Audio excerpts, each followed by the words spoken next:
My name is Daniela. I am 31, I'm pretty sure. I kind of lost count after 24. I kind of stayed around 24.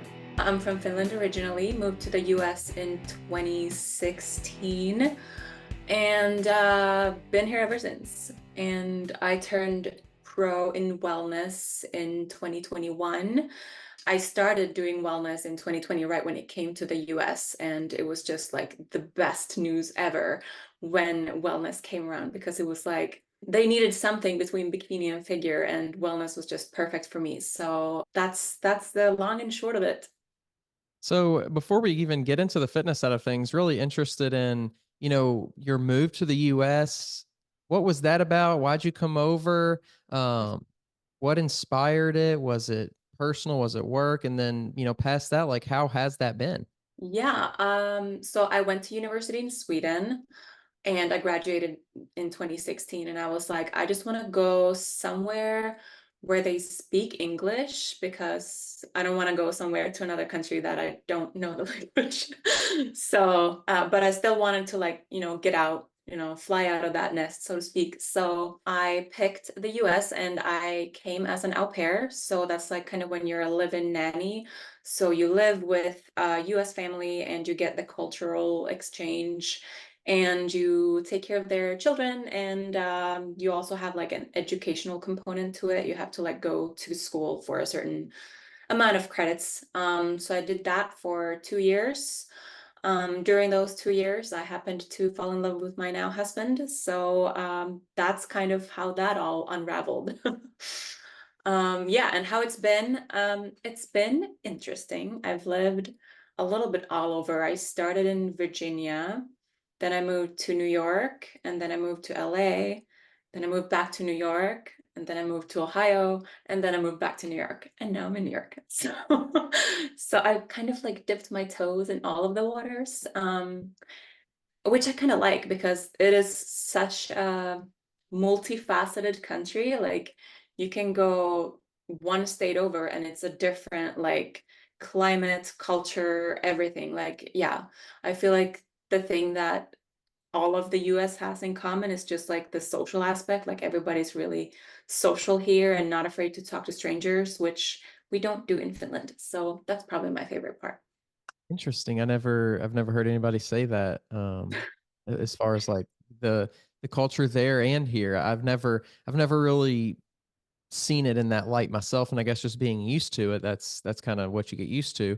But something you mentioned kind of about being in different areas of the United States, the East Coast, the West Coast. Not sure exactly. I'm here in Kentucky, so like right by Ohio. We get called the Midwest, we get called the South, we get called the North. So I'm not even sure where we are, but right around this area, you certainly have like a little bit different stuff going on. And then in Virginia, I've never actually been there, but they have their own thing kind of going on as far as all that kind of stuff. But it is fascinating when you talk about coming from a whole nother country and wanting to leave the nest. And I think there's a lot of people out there who are afraid to leave the nest in a variety of ways, whether that be, geographically, whether that be with their job or their hobbies or education or friend group or anything like that. And then taking that and changing not just your town or not just your city or your state or whatever province, but to go completely across the world. I mean, Yeah, I don't know. I feel like I've always known that that's what I'm gonna do when I'm done with school because I've never had any idea what I want to be when I grow up. So I didn't have that like drive after university to immediately nail down my dream job or anything. I just wanted to do something different, and I think like my mom was super supportive of it, which surprised me because I thought she was going to be like, and no, you're not moving, like halfway across the world. No, thank you. But no, she was super supportive. And I think that really helped too, like having her encouragement to like just branch out and try something new. Granted, we didn't really, plan on it being like a forever thing that it now is, but it's still been like constant support from the home base as well, which has really just helped. Are you a personal trainer, online fitness coach, or gym owner on the verge of burnout? Are you wanting to grow your fitness business but can't add more hours to your hectic schedule? Introducing Trainer Revenue Multiplier, the premier wealth creation system for fitness professionals that helps you earn more and work less. Visit www.trainerrevenuemultiplier.com today to schedule your free business accelerator session. If you're serious about taking your business to the next level, schedule your call today. So what was it like, first moving here and experiencing, you kind of said you had to do, the nannying kind of thing, being with the family. And I think even it's interesting because being with a family that has a kid or multiple kids, maybe you get to see a different type of experience versus, just being, a single adult or being an older adult that's, whatever. When you're there or surrounded by youth, it almost like you get to see the culture from a youthful like light in a sense. And I'm not, sure how old that kid or those kids were, but even at a young age, like a very, very young age, you still are almost interacting with the world in a young way. How did you perceive, when you first moved here, how did you perceive the culture from that perspective and with that dynamic? And then when you were out of that, did you start to perceive it in a different light? That's a good question. First of all, I thought like I learned so much about the US educational system through them. Like I had no idea what kind of like things they study here, and like I still have issues understanding the difference between like elementary school and high school and like what ages you're in what. And yeah, it's a very confusing world to me. Um but yeah, I was honestly surprised at like how well educated they were. So my kids, quote unquote, they were 6, 11, and 13 when I arrived. Um, and so, and like they knew, where Finland was, they knew like politics, and like they know so much that like I never learned. And like, yeah, I feel like I don't know if it was just those kids, but like they were super smart. They are super smart. Um, so I feel like the educational component, like understanding those differences, was really interesting to me. And I'm still kind of learning, like my husband will tell me like, oh, we learned this in school, or like, oh, you don't know the supreme justices or whatever. And I'm like, no. Like we don't really learn that. And the US has such a rich history and like a lot of like cool politics and like entertainment industry, and like there's so much to learn about the US that apparently was studied in school for the kids here, but we didn't really. So like I'm still learning probably on an elementary level still. And then, getting away and kind of on your own a little bit more, did you start to kind of experience the United States in a different way, in a different light? And then obviously, like you said, you did travel to different areas and that kind of thing too. But how did getting more on your own impact your experience? A lot. Because like it wasn't really hard to move here when I moved into, like a house with my own room and like a roof over my head. I had those parents there for like adult support, and then I had my job with the kids, and integrating with like friends was really easy because au pairs have like their own au pair support system around them. So like finding friends was easy and like all of that. So like when I moved away on my own, I was kind of back to square one. Like I didn't have any friends. I didn't have a job. I didn't like have that like adult support system. And it was really hard the first year, because I was doing my adjustment of visa status. So I wasn't allowed legally to work. So my husband was supporting us. We moved to Ohio so that we could afford to live comfortably. And so I didn't know anybody there. He didn't know anybody there. So we kind of just had to build our lives from square one, which was really difficult. And I'm a workhorse. Like I love to work. So not being able to work for like 7 months was really, really, really hard. That was probably the biggest slap in the face when it comes to like the differences between like living cushy with like the family and then like moving out on my own. Mhm. Yeah, I can imagine that would be, a big shock and like a big, especially it's weird to me that you wouldn't be allowed to work. That seems like so weird to be like, "Hey, come here," but then like don't work. Like what doesn't that really Yeah, doesn't and you're make also sense. not allowed to travel during that time. You can't leave the country. So like you're just sitting here chilling out. Wow. And is there Yeah. any assistance or any like anything like that that they give you along with that time period? No, not really. So weird. Interesting. Yeah, I learned a lot. Something you were talking about with the education, if you look back throughout history, education wasn't guaranteed. It wasn't something that governments just like had available. It almost like in a sense forced you to do. Like as a kid, you're if you don't go to school, you get in trouble. Your parents get in trouble if you don't go to school. So it's really interesting that kind of like that swap of culture that we've created in the last, couple hundred years, at least here in America. Um, does it feel the same way, where you're from? Does it feel like that? Is there that same kind of almost like forcement or like this is just the way it is? Like, because I think here, and it's probably different for different states, but I think in at least here in Kentucky, there's you have to be at least 16 if you want to drop out of high school. You have to be 16 years old. So that's kind of like your point to where it's like, okay, I'm taking control if I want to go whatever direction with my life. Um, back home, like back in Finland, is that something that's like it's the same way, or is there kind of a different setup, or how does that work? So you have your like you have to go to school between ages 6 and 15. And then from 15 through 18, I guess that's our high school. But then like from 15, you can choose if you want to go to a vocational school, like and get a actual profession, or you can go to high school where you keep learning all of the like subjects, like everything from math to music to whatever. So if you do the vocational route, there's only a certain amount of like professions that you can study. So you can do like hairdresser, cosmetology, electrics, car mechanic. I did car mechanic. I did not do the other route. So I became a professional, quote unquote, car mechanic before I went to university. I have not used that professional degree since.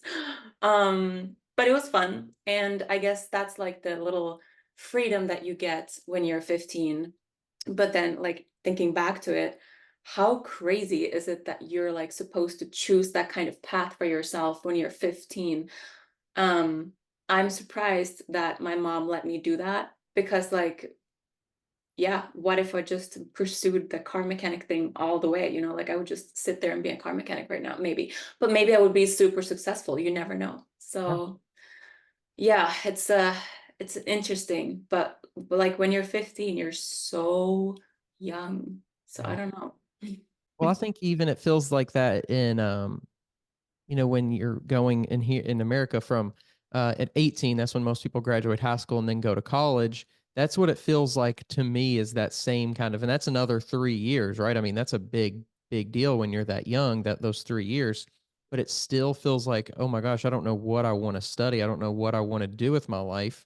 And I mean, most people um, change their degree and what they study at least one time, and which, totally makes sense. But at 15, I can only imagine it'd be challenging unless you just really had a passion or really, had like a just this thing that you were good at. But mentioning like a car mechanic, is that something that like I do feel like here in America, there's a sense of, especially nowadays, maybe even more than ever, there's a sense of like, hey, if I'm good at this, I can be really successful and I can make a lot of money at this. Or even something as crazy as like I can start a YouTube channel about cars and like be really successful, or I can like do any route. Like there's so many routes you can take with car mechanic to just become like extremely successful and wealthy and like do whatever you want to do in that realm. Did it feel like that to you growing up in Finland, that there was like an avenue of like high success, like in any kind of area that you wanted to go down in a sense? Are you a personal trainer who wants to scale and grow your business online? Have you been coaching online for years, yet don't know how to incorporate online into your current business model? Introducing Trainer Revenue Multiplier, the premier wealth creation system for fitness professionals that helps you earn more and work less. Visit www.trainerrevenuemultiplier.com today to schedule your free business accelerator session. If you're serious about taking your business to the next level, schedule your call today. No, I think that's what I like about the US. And the like you can turn almost anything into a raging success. For like where I grew up and like what we were thinking, it's not really. It's just like what's it called? Like a means to an end, or but yeah. So like what you might like you have great ideas that I would have never considered when I was in that position and I was studying to become a car mechanic. I just thought that I think I would like working with my hands in some random local shop somewhere, because I kind of grew up in the country a little bit, and there's a lot of, like car mechanic culture, and like my brother was into cars, my dad was into cars. Obviously, the classmates that I went to school with, they were also into cars, so like I just figured I would end up in a shop somewhere there, but like not really taking it any further. But like what you mentioned about a YouTube channel, that's a great idea. I would watch that. Like like how people watch baking channels and it's so relaxing. Like you could just do like I'm gonna change out these I don't know, like brake pads, like super soothing little ASMR video. In America, it almost seems like that isn't a very popular route for most not really women, but girls. So is that something that in Finland it's more like doesn't really matter? It's just like, okay, it doesn't matter male, female, like go do whatever you want to do. Is that more of a thing there?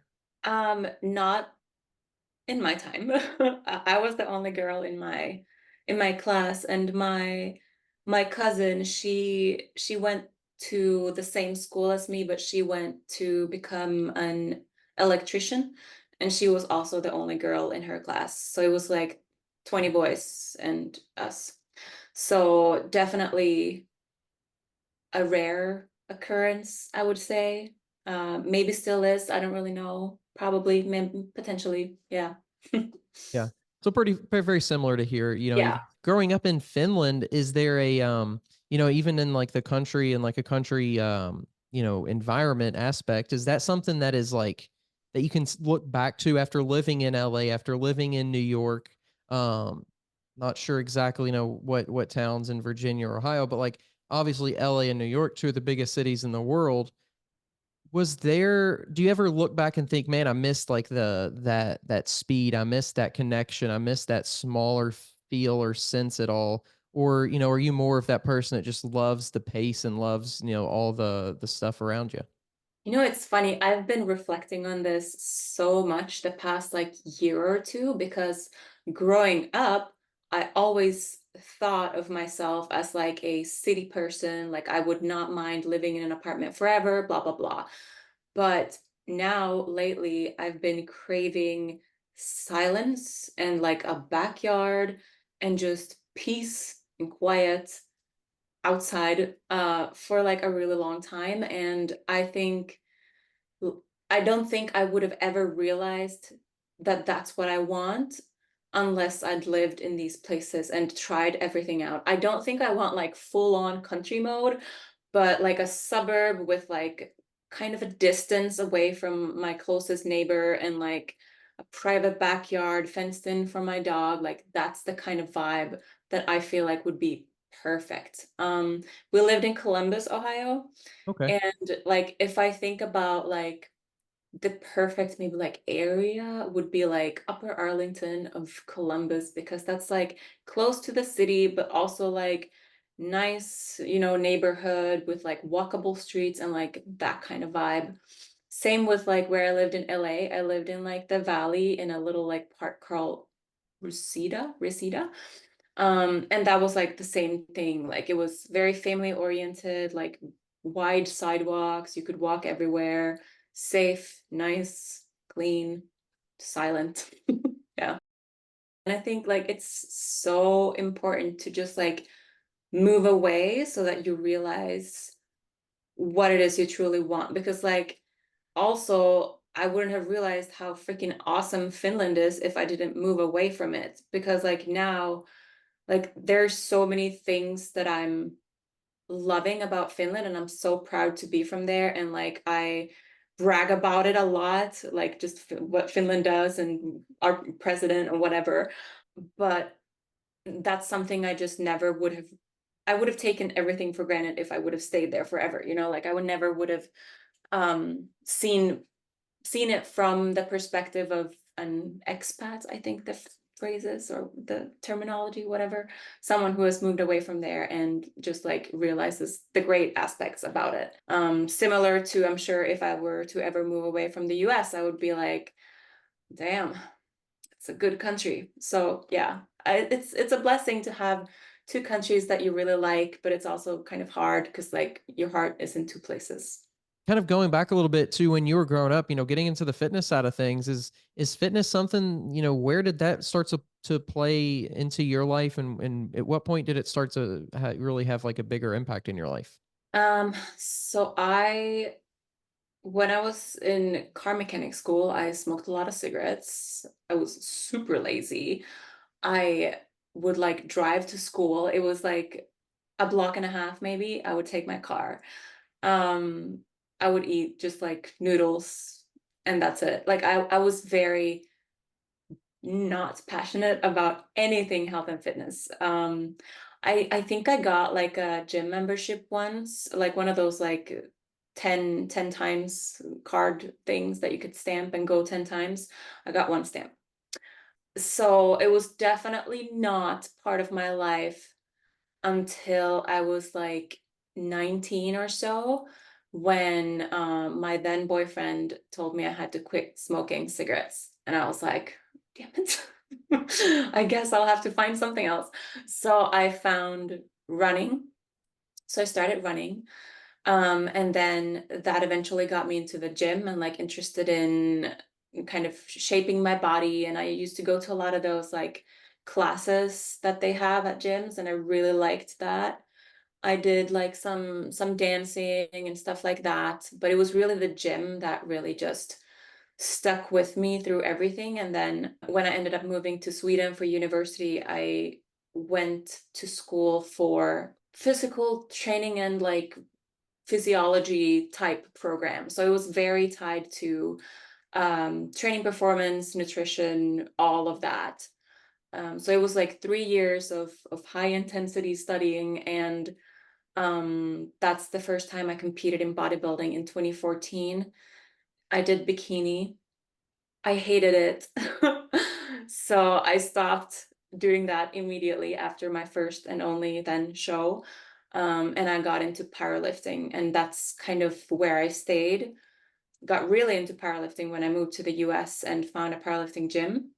And I did that up until I found wellness in 2020 and fell back in love with bodybuilding all over again. So what was it about doing the show that you hated so much? Was it just the fact that you had to meet this certain criteria that you just didn't want to meet? No, I love the bikini division.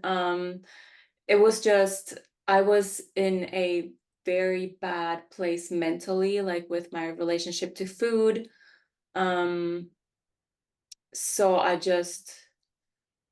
it was just a very bad time for me to be doing something like that, when it comes to like my mental health. So I was like, well, I'm never doing that again. But I think over time, my relationship to food changed, and I changed and evolved as a person. And nowadays it's great. And like you know, I see the healthy and unhealthy habits that I may have, and I check myself pretty regularly. So yeah. So do you think that if you had, and maybe it's like hard to know because maybe powerlifting had such an impact on your eating habits, but do you think if you never like really got that deep into powerlifting to where you did maybe build the physique that was better for wellness, that you could see yourself doing bikini? I think so. I guess the question is, would I have realized that that's even like an avenue for me? Because it was 2019, late 2019. I had stopped powerlifting because I was tired of it. And I was debating if I should try bodybuilding or if I should do weightlifting, like Olympic weightlifting. I started doing Olympic weightlifting for like 6 months, but I'm really bad at it, like really bad. It's a shame because it's like one of the most beautiful sports in the world. Like it is so beautiful. But I think it was just like a gift from above that wellness happened to come to the US in 2020 like it did, because I don't know if I would have like realized that bikini could still be for me, because I've always seen myself as someone with like oversized legs, and I thought that that ship had just long sailed. So yeah. Going into it, did you go into it with like a fresh perspective, or like did you take into that second experience any like negative, or potentially like not trying to be negative about it, but like, oh my gosh, what if this happens or what if that happens, kind of like perspective on it? It was honestly as if I'd never competed before. Everything was just so different. Like my environment was different. I wasn't in a dorm room, you know, like sharing a kitchen with 9 people. Um, I was in such a good place just in life when I started. Um, and uh it really just felt like a square one situation. And I really like that. I rarely think back to my first competition as being when I started bodybuilding, because it was just such a one-off, and I don't really have any lessons that I take with me from that time, other than obviously you should prep if you're mentally ready to prep, like that aspect. But there's not really anything that I'm like thinking back to that time. So what was your first, I guess real, if you want to, see it that way, your first real kind of experience doing a prep and, stepping on stage in the wellness category? Did you hire a coach, or, where did you get that information? So I started prepping on my own, because I had that background from university. I knew like how to do, you know, the basic macros and training program and all of that. So I started on my own, but it was COVID lockdown. So it was a little special. So that all happened. I was originally planning on competing, you know, early in the year, but they had to cancel all the shows. So I just kind of kept prepping, hoping that eventually a show would stick. But I did end up hiring a coach when I was like maybe 2 months out or something, because I just felt like now we're entering waters that I'm not totally familiar with. And I also wanted a pair of other set of eyes, you know, to look at my physique and tell me what to do, kind of thing. So I did end up competing in August of 2020. Um, it was a teeny tiny show in Dayton, Ohio, but it was just a really magical day. And I just really fell in love with everything bodybuilding. And I had so many nervous expectations, because I thought I was going to have stage fright and like shake uncontrollably, or like forget what I'm doing or forget how to pose. But I didn't, and that was probably the most magical aspect of it, that like I felt so at home on stage. I did not expect that in 100 years. So that was probably my favorite part. Do you feel like the stage is, and maybe it's kind of like a 50-50 split too. Do you feel like you're more excited for that competition and excited for getting on the stage, or do you feel like it's more of an excitement just for the overall journey of like the prep and the off season and all that kind of stuff, or which, what's kind of that ratio for you? It's hard because every time I'm in off season, I cannot wait to prep. I'm not like thinking so much about the show day, but I think about the prep and like the excitement of seeing new lines and veins and all of that. But then when I'm in prep, I can't stop thinking about show day, because I love show day and like just getting ready for hours and just like the backstage vibes, and like all the girls are always so nice, and especially on a pro level, like it's just it's just so fun, and it's a very special day, even if you don't do well, like even if you place last, it's just such a special day and you feel so special. So I don't know, maybe the ratio is 50-50 at this point. Was it a challenge for you at all to see? This podcast is sponsored by Smoking Gun Coffee, a veteran-owned coffee company that strives to give back to those in need. Don't forget to use code TWR10 for a 10% discount at checkout. Kind of different changes than what you were used to, as far as like even just physique changes or changes that maybe you had to make in the gym, obviously, to train a different way for powerlifting versus bodybuilding, changes in the way maybe that you were required to diet? Like, was that challenging? And is that something that you kind of struggled with at all initially, or was it something that you were just kind of taking in strides as like, this is part of it and I'm just going to, take it as a positive? I think surprisingly, the diet was never really hard, because when I powerlifted, I ate everything. I just made sure that I got enough protein in, but like I ate in excess in order to, be able to perform my best, because I didn't really care about what I looked like. But the diet wasn't actually super hard to get used to, like counting macros and all that. It's kind of exciting. I think my biggest challenge was ego lifting. Like I love squatting heavy and like, 3 RMs and like 1 rep max, all of that. But that was all, over, all over with when bodybuilding came around. So I had to, like re-rack my weights and really unload that bar. And I think I still like, even a year ago, like I was a little too focused on, getting heavier weights on hip thrust, for example, instead of like really focusing on the movement and making sure that I'm recruiting the right muscles and stuff like that. So it's probably something that's rooted pretty deeply in me to be able to like lift super heavy weights. So I think I'm still working on finding that balance between lifting really, really heavy, but also recruiting the right muscles, because it's not about moving the weight anymore. It's about moving the weight with the right muscles. To be able to be patient, I think is one of the biggest things in bodybuilding.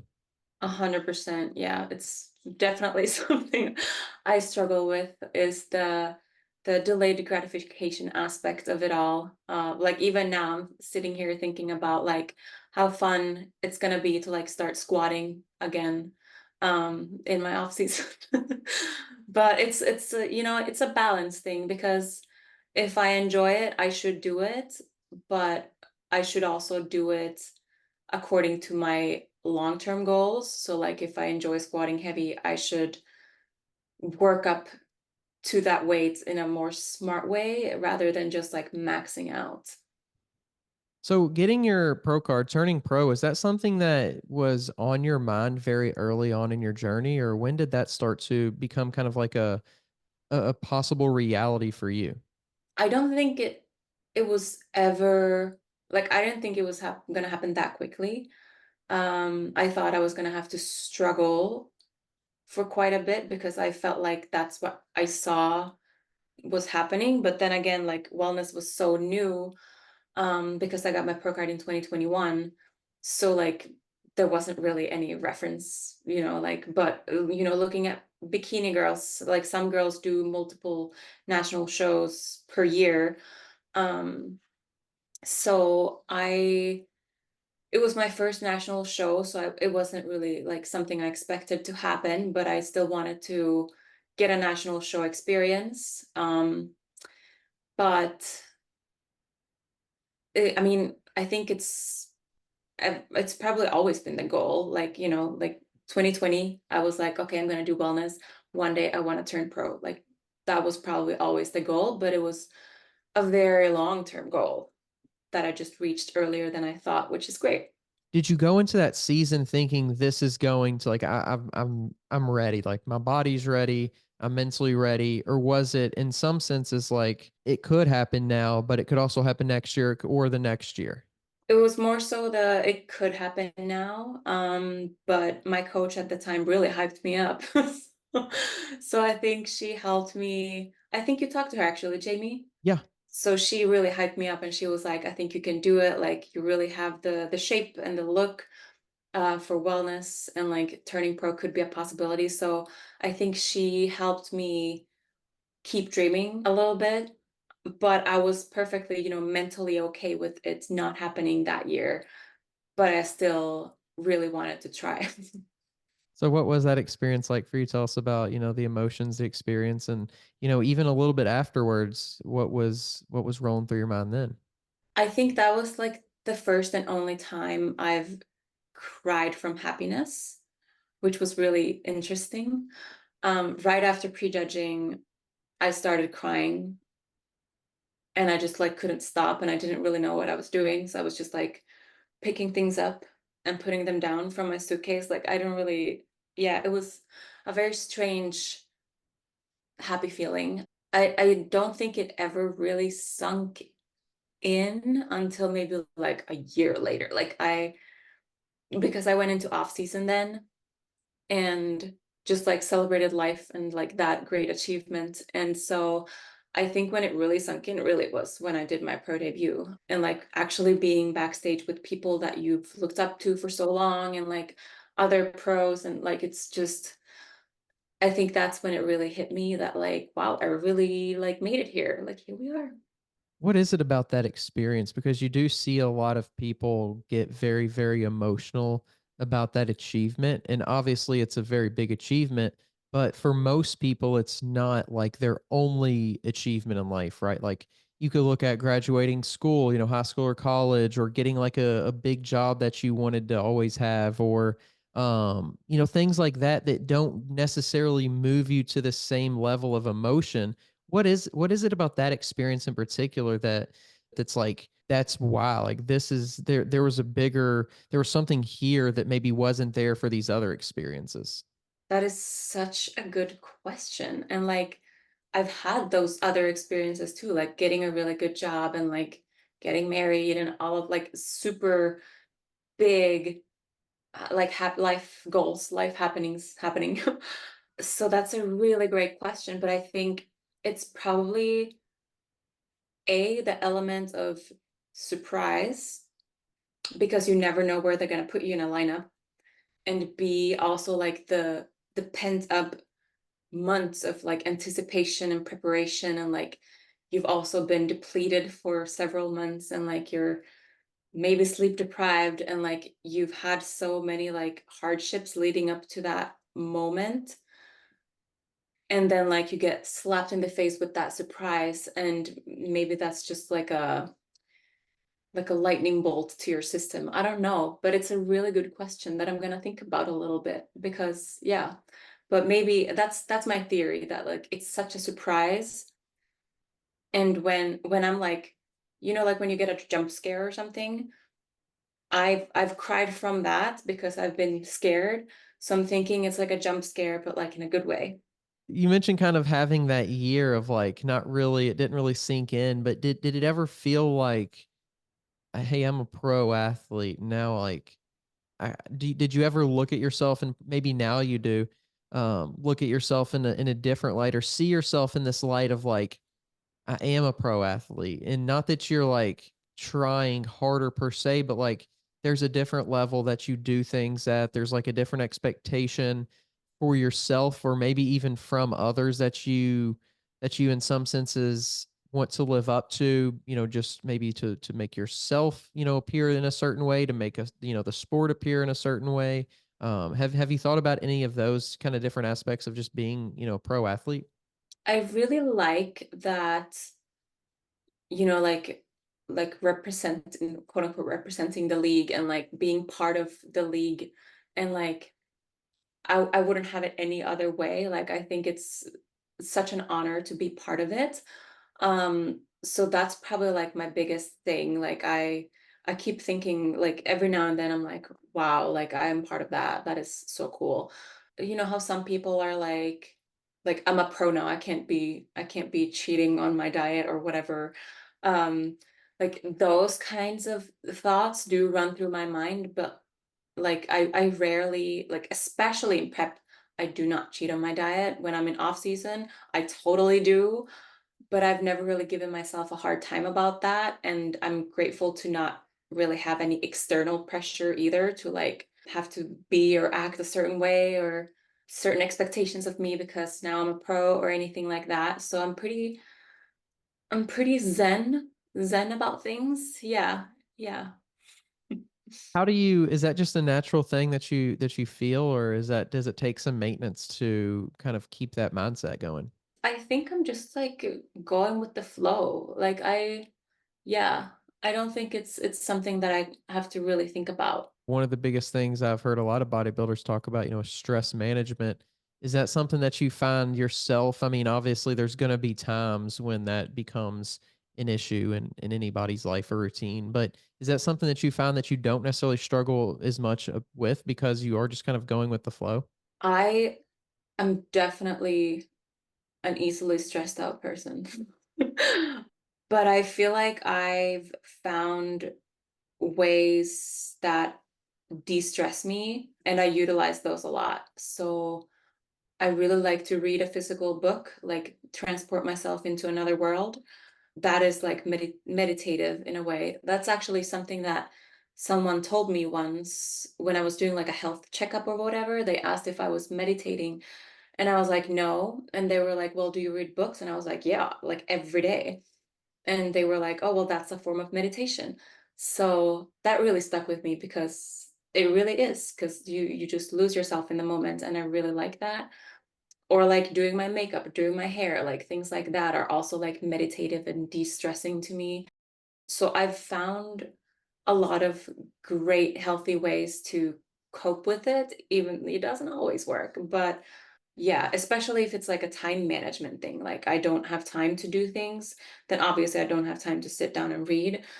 So then like I probably just have to lay off the caffeine a little bit because that is, I love it, but it's also my downfall sometimes. What books are you are some of your favorites to dive into when you're feeling a little bit overwhelmed or stressed out? It's always fiction. I have a few favorite authors, and like I have a bookcase full of favorite books that I can go back to if I want to reread them. But for the most part, I just borrow books from the library, and I'm on Goodreads and I look at what my friends are reading and they have great taste. So usually just take something that they're reading and go from there. What are your goals as far as, I mean, obviously everybody wants to win and get to the Olympia stage and do that, but what are some of the what's the path, I guess, or if there's a kind of a path that you've kind of tried to lay out to get there in the next maybe year, 2 years, 3 years, or what's the outlook just in general for you? I so I'm gonna do Legions in 3 weeks. Really only for myself at this point because I just want to come in slightly better than I did this past weekend, just so that I can say like, hey, I did that. But looking back at like stage photos and like it's such a valuable tool to have like photos from the lineups and like the call outs so that you can compare yourself to other athletes. Because in doing that, I realized like, wow, I really need more size essentially all over. So that's kind of adjusted my plans a little bit, I think. Originally, I wanted to shoot for spring 2025. That might still happen. We'll kind of see how things shape up here in the next 3 weeks and then kind of have a talk with my coach. But I might do spring 2025. If not, I might just need like a lot of time to grow. But I think my biggest goal is to not put on so much weight during my off season that I've done my previous seasons because I've been dieting for 10 months and essentially that takes away the 2 years off from the stage that I had because all of the muscle that I grew, I've now kind of lost because I've been dieting for so long. So I created that vicious cycle for myself. So I think my biggest thing will just be to like stay within, like a decent range so that I don't have to have such a long prep next time.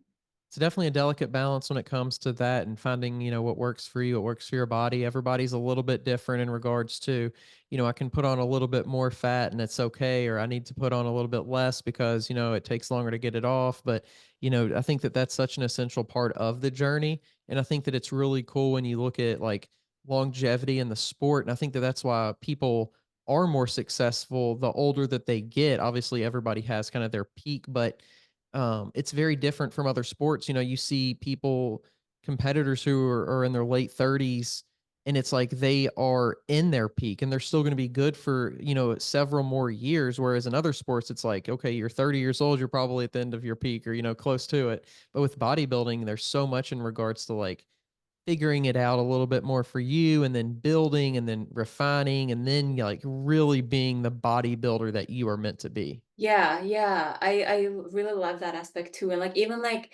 taking a couple years off to have kids or something and then come back. Like if you look at the top #1 wellness pro, Francielle, like she has 2 kids and she's in her super prime, like she's entering her fourth, hopefully, Olympia title. I mean, I personally think that is what's gonna happen. But yeah, so like it's just super inspiring, and it gives me a sense of peace that like it's okay to take multiple years off because of that fact. Like you can come back and you'll have mature muscle and you'll have a lot more muscle, and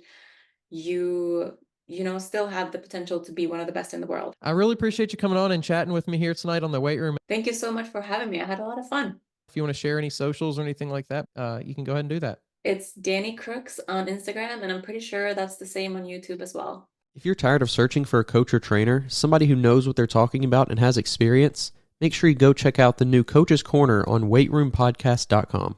You can find quality, qualified coaches to help you achieve your goals, whether that's in bodybuilding or just general fitness. Stop wasting time and start achieving your goals today. The link to the Coach's Corner is down in the description below.